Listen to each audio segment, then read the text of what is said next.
miqtë Prizmës. Rënja e urbanitetit shkodran është një krizë identitare mes politikës dhe shpirtit qytetar. Në fakt është një ise që prej kohës kam dashur ta trajtoj. Shkodra, në një qytet ku humori ishte formë e mendimit dhe ironia formë e moralit, është kthyer në një vend ku të qesesh me të vërtetën është rrezik politik, ku të thuash të drejtën është rrezik social dhe ku të mendosh është një luks i pakët. Nëse do ta shihni Shkodrën jo thjesht si një qytet gjeografik, por si koncept filozofik të urbanitetit shqiptar, atëherë duhet pranojmë se ajo ka qenë për dekada një metaforë e shpirtit qytetar, e humorit mençur, e batutës që i paraprin urtësisë dhe një morali kolektiv që buronte nga edukata, zakoni apo vetdia qytetare. Por sot ajo që dikush quaj si kryeqyteti i ironisë urbane dhe i nënqeses inteligjente, është vendosur drejt një suburbaniteti të mjegullt, ku identiteti i saj filozofik është zëvendësuar nga heshtja, boshllëku kulturor dhe banaliteti politik. Pyetja që ngrihet është pse ka 3 dekada që Shkodra nuk prodhon më shprehje të urbanitetit të saj qytetar. Qyteti si shprehje filozofike e moralit përbashkët. Qytetet nuk janë vetëm struktura arkitektonike. Ato janë bashkësi ku morali, estetika, ironia dhe kultura përzihen një shpirt përbashkët.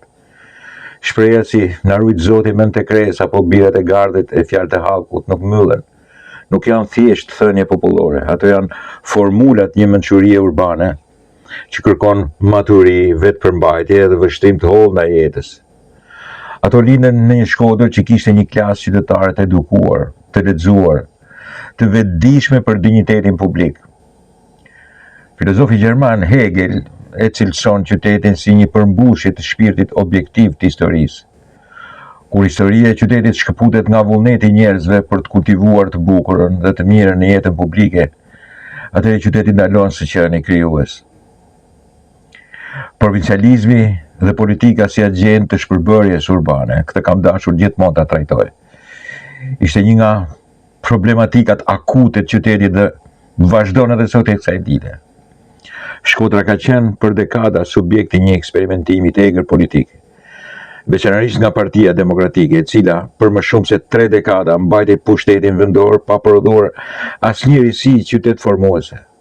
Përkundrazi, mbolli një formë të retropolitikës, një politikë të kthyer pas, që i dha përparësi konfliktit ideologjik mbi përbashkimin qytetar, interesin klientelist, mbi interesin publik dhe shpërfilljes mbi kujdesin institucional për trashëgiminë shpirtërore të qytetit. Shpesh në mënyrë horizontale, keq përdori dhe religionin, sigurisht aty ku pranoi ky keqpërdorim. Provincializmi nuk është vetëm fenomen gjeografik, por gjendje mendore, kur pushteti e trajton qytetin si një pronë private për të ruajtur vota dhe jo si një tempull të kujtesës kolektive. Atëherë nuk linin më batuta, por rrënkime. Faje strukturor dhe ai nuk mund t'i faturohet vetëm qytetarëve që u larguan, por më shumë klasës politike që shkërmoqi jetën publike, degradim e shkollave, muzeve, teatrove dhe çdo qendër ku formohej morali qytetar. Zhdukja e klasës qytetare dhe pasivizimi i mendimit. Shkodra dikur ishte qytet një elite intelektuale që ishte, kur rimodeloi dhe nuk ishte elitarite. Mësuesit, pedagogët, teknicienët, profesionistët, aktorët, shkrimtarët dhe humoristët ishin në shërbim të formimit moral të komunitetit. Por kjo klasë sot është ose e shpërngulur, ose e heshtur, ose e mjanuar nga diskursi publik që është pushtuar nga mediokriteti, banaliteti dhe format shpifura të pseudokulturës televizive. Sot batuta shkodrane zëvendësuar nga meme virale që nuk kanë rrënje, as kontekst, as vlerë kulturore. Për më tepër një pjesë e madhe e shprehjeve shkodrane mbijetojnë si artefaktet një qytetërimi të humbur, jo si krijime të reja.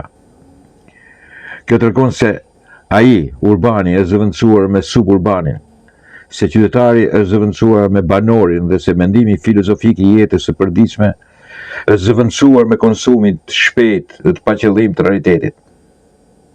Qyteti që nuk dëgjon më veten. Teme trajtuar shpeshherë prej mejet. Shprehje si ban ven e pin ujë apo i bjen pragut me ndëgju dera ishin të rrënjosura në përvojën konkrete të njeriut në qytetrim. Me qytetin, me ndërgjegjen, me turpin dhe përballjen ishin filozofi jetësore. Sot askush nuk i bie pragut, sepse të gjithë shkojnë drejt deres me celular, në dorë të izoluar dhe pa komunitet. Urbani është ngjyra e bashkëjetesës, Shkodra është gri, sa ka filluar të ndryshimin. Sepse qytetari nuk ka më shoqëri, as komunikim, por vetëm individualitet në të zymt, shpesh të zemëruar, shpesh të dorëzuar. Filozofia e mungesës, qyteti si vakum. Në filozofinë ekzistenciale, mungesa është shpesh më domethënëse se prania. Mungesa e batutës, mungesa e shprehjeve të reja, mungesa e njerëzve që thonë ato, janë simptome mungesës së shpirtit qytetar. Dhe kur humb shpirtin, qyteti kthehet një truall urbanistik, por jo në një bashkësi jetësore. Shkodra, nga një qytet ku humori ishte formë e mendimit dhe ironia formë e moralit, është kthyer në një vend ku të qeshesh me të vërtetën është rrezik politik.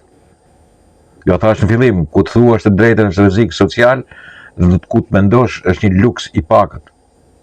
Si konkluzion, e ardhmja është rikujtesë, jo nostalgji.